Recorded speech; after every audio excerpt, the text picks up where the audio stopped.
students, I am science teacher. Today I am explaining the chapter the sun, moon and the star.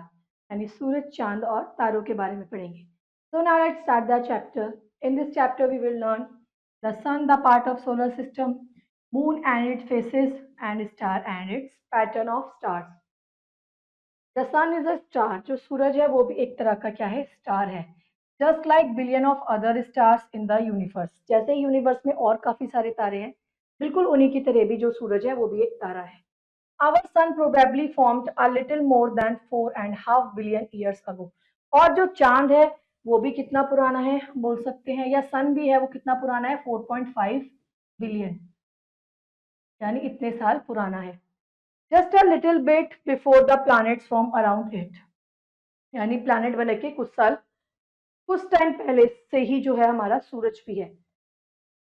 Like other star, बिल्कुल दूसरे तारों की तरह, the sun is mostly made up of hydrogen atom. Sun जो है hydrogen atom से मिलकर बना है.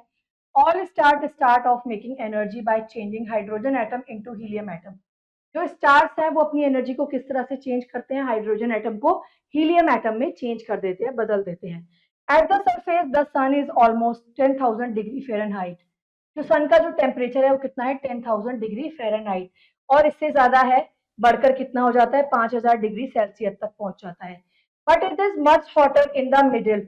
लेकिन ये बीच में से ज्यादा गर्म है, बीच वाले हिस्से में से सबसे ज्यादा गर्म है. About 25 million degree Fahrenheit. बीच में ये 25 है, बाहर कितना था, 10,000, और बीच में कितना है, 25 मिलियन डिग्री फ़ारेनहाइट और 14 मिलियन डिग्री सेल्सियस, यानी बहुत ज्यादा गर्म की हम अंदाजा भी नहीं लगा सकते. The sun is one of the brightest star in the universe. सबसे ज्यादा चमकने वाला स्टार है. Because many other stars are older and have already turn into red dwarf. जो हम बोल सकते हैं बोने प्लैनेट या ड्वार्फ प्लैनेट में बदल चुके हैं. Most of the energy of earth comes from the sun rays. जो पृथ्वी पर सबसे ज्यादा एनर्जी आती है वो किससे आती है, सूरज की किरणों से, सन रेज से. Sunlight is made up of photon. Photon से मिलकर बनी होती है. That shoot towards the sun. जो सूरज से हमारे पास आती है. The photon go in the all direction. हर जगह पे जाते हैं, हर दिशा में, हर डायरेक्शन में जाते हैं. But some of them come and hit the earth. कुछ जो डायरेक्टली अर्थ पे आते हैं और अर्थ से टकराते हैं. Plant uses some of these photons in photosynthesis to make the new protein. So they and grow, reproduce and make new plants. अब इन्हीं फोटोन्स को जो है फोटोसिंथेसिस, प्रकाश संश्लेषण के प्रोसेस में प्लांट यूज करते हैं, अपना खाना खुद बनाते हैं, प्रोटीन्स बनाते हैं, ताकि वो नए प्लांट को ग्रो कर सके. फोटोसिंथेसिस का मतलब है the process preparation of food by green plant, यानी वो वाला प्रोसेस प्रकाश संश्लेषण कहलाता है जिसमें हर एक पौधे जो है वो अपना खाना खुद बनाते हैं. The sun and the 8 planets are part of solar system. एक सूरज और इसके अलावा 8 प्लैनेट है जो मिलकर सोलर सिस्टम बनाते हैं. All the planets move around the sun. और सारे ही प्लैनेट एक फिक्स पाथ पर जो है सूरज के चारों ओर घूमते रहते हैं, जिसे हम ऑर्बिट बोलते हैं. Earth is the third planet of the sun. सूरज के बाद जो अर्थ है वो क्या है, थर्ड प्लैनेट है. फिर आता है moon. Moon is the natural satellite of earth. एक उपग्रह है, नेचुरल सैटेलाइट है अर्थ का. Neil Armstrong was the first astronaut land on the moon. पहले ऐसे एस्ट्रोनॉट हैं जो किस पे गए थे, चांद पर, जिन्होंने कदम रखा था. The phases of moon depends on the position of relation of sun and earth. अब फेजेस ऑफ मून यानी चांद के जो चेहरे हैं किस पर डिपेंड करते हैं, सन ऑन अर्थ पर.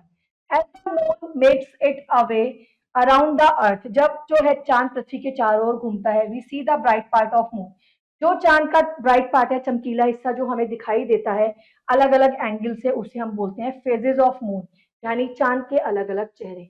The phases of moon work in a cycle starting with new moon. जो ये फेजेस ऑफ मून है, चांद का बदलना है, वो न्यू मून से स्टार्ट होता है, जैसे हम अमावस्या और पूर्णमासी बोलते हैं. Different phases of moon are seen due to sunlight. अब ये जो अलग अलग हमें चांद के आकार दिखाई देते हैं ना, ये सनलाइट की वजह से दिखाई देते हैं. वो जो इस पे पड़ती है और कितनी पड़ती है. अगर पूरी अच्छे से पड़े तो पूरा चांद दिखाई देगा, थोड़ा सा पड़े तो ऐसे दिखाई देगा. फिर ये क्रिसेंट मून, ये गिबस मून, ये हाफ मून, और ये हमारा क्रिसेंट मून. ठीक है. Different angle during the trip on them. ये पृथ्वी के जब चारों ओर घूमता है तो जितनी इस पे सनलाइट पड़ती है उतना ही पार्ट हमें चांद का दिखाई देता है. एट न्यू मून, जब नया चांद होता है, न्यू मून होता है, the moon is lined up between the earth and the sun. जब नया चांद होता है तो जो मून है वो पृथ्वी के यानी अर्थ के और सन के बीच में आ जाता है, ठीक है, बिटवीन द अर्थ एंड सन, ये हो गया हमारा मून, बीच में आ जाता है। We see the side of moon is not being by lit sun, in the world we see no moon at all, यानी बिल्कुल ही जो सूरज की रोशनी है वो चांद को ढक लेती है, हमें चांद बिल्कुल दिखाई नहीं देता। Because the bright of the sunshine is dim of moon, when the moon exactly lined up the sun viewed earth we experience the eclipse। eclipse यानी जो ग्रहण लगता है वो हमें दिखाई देता है, या तो चांद पूरी तरह ढक जाता है या सूरज पूरी तरह ढक जाता है, तब हमारे ग्रहण दिखाई देते हैं। Gravity the force of attraction between two object. Gravity का मतलब है चीजों को अपनी ओर खींचना, गुरुत्वाकर्षण बल, कि कोई भी चीज ऊपर जा रही है तो उसका नीचे आना निश्चित है। An instrument known as telescope help us to see the stars। Telescope एक ऐसा इंस्ट्रूमेंट है जिसका यूज तारों को देखने के लिए किया जाता है, मून को और प्लैनेट्स को क्लियरली देखने के लिए किया जाता है। फिर आते हैं stars. On the clear night, जब बहुत साफ सुथरी रात होती है बिना बादलों वाली, तब हमें काफी सारे स्टार देखने को मिलते हैं। दे लुक सो स्मॉल, ये बहुत छोटे दिखाई देते हैं क्योंकि हमसे बहुत ज्यादा दूर है। A star is a massive luminous ball of plasma held together by gravity। जो है काफी मैसिव है, बहुत ज्यादा आपस में जुड़े हुए हैं। The near star of earth is sun, पृथ्वी के सबसे पास का जो तारा है वो सन है यानी सूरज। Which is the source of most of the energy on earth, जो एक एनर्जी का भरपूर स्रोत है, सोर्स है। Most stars are made up of gases and gas like substance called plasma. जितने भी स्टार्स हैं वो गैसेस से या गैस लाइक सब्सटेंस से, जिसे प्लाज्मा बोलते हैं, उनसे मिलकर बने हैं। Some stars are made up of tiny particles, कुछ टाइनी पार्टिकल्स से मिलकर बने हैं। These subatomic particles can closely pack together, जो आपस में बहुत ज्यादा क्लोजली पैक्ड है, which makes some star extremely dense, जो कि इसे बहुत ही घना बनाते हैं। Study of stars is called astronomy। जो लोग तारों की पढ़ाई करते हैं उसे हम एस्ट्रोनॉमी बोलते हैं, और जो ये पढ़ाई करते हैं उन्हें हम एस्ट्रोनॉमर बोलते हैं। Star also change their position, तारे जो है वो भी अपनी पोजिशन को चेंज करते हैं। पोल स्टार, जिसे हम ध्रुव तारा बोलते हैं, does not change its position, ये अपनी पोजीशन को चेंज नहीं करता। ध्रुव तारा यानी नॉर्थ पोल वाला तारा यानी ध्रुव तारा। It is always in north, ये हमेशा नॉर्थ में ही रहता है, ग्रुप्स में रहता है। दे आर कॉन्स्टिलेशन, जिसे हम तारों का जो ग्रुप होता है, गुच्छा होता है, उससे हम कॉन्स्टिलेशन बोलते हैं। The moon is 400 smaller than the sun, 400 time closer to the earth. जो चांद है वो पृथ्वी से कितना छोटा है, 400 टाइम्स छोटा है, और जो सन से है 400 टाइम्स पास है। Now let's work out objective type questions. The huge ball of fire that gives us heat and light. Sun, the planet we live on, Earth. He was the first astronaut land on the moon, Neil Armstrong. It is the natural satellite, moon. Now write T for true and F for false. The sun is a star. Yes, true. The phases of moon work on cycle starting the new moon. Yes, it is true. We see a large number of stars in a day. No, day time में नहीं दिखते, false, रात को दिखते हैं। Group of stars that form patterns are called constellation. Yes, it is true. Now, question C, filling in the blank. All the dashed bodies lies in space. Celestial.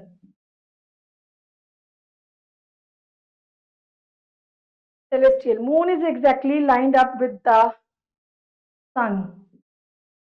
We experience an eclipse.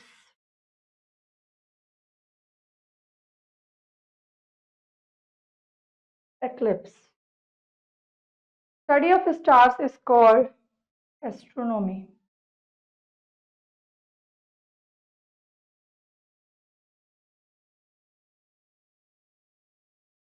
Some stars are seen in the group, they are called